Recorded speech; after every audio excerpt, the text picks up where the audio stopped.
Sana meyve getirdim.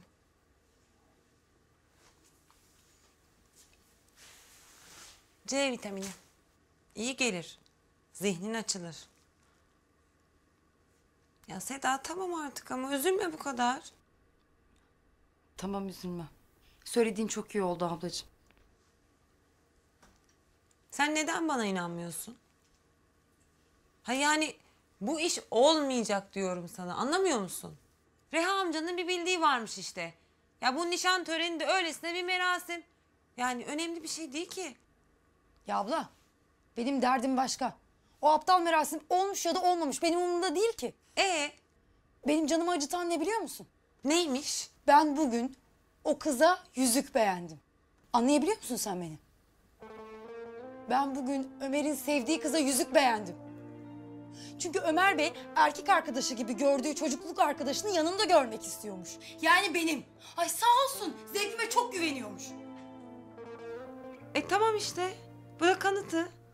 Ömer sana ne kadar alıştığının henüz farkında değil. Kızım ben sana hep söylemiyor muyum? En sağlam evlilikler temeli böyle uzun arkadaşlıklara dayanan evliliklerdir diye. Sen de er geç... Abla yeter.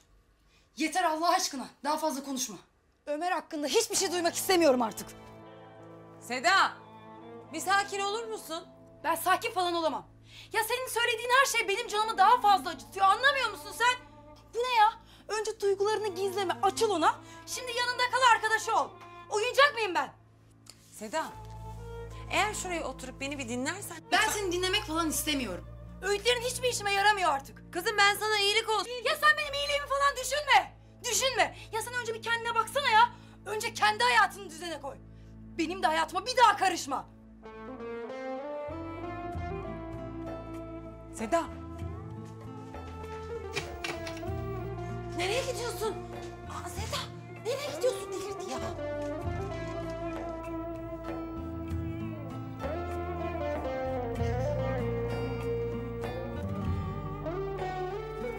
Seda! Seda dur! Seda buraya gel!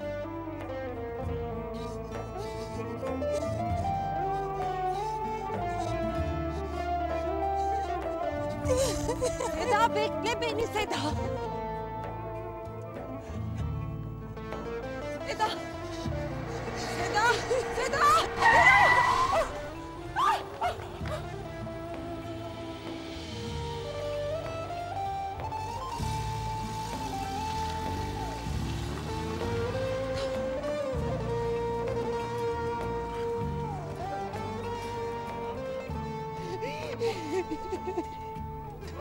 Çok özür dilerim. Çok geçti ablacığım geçti.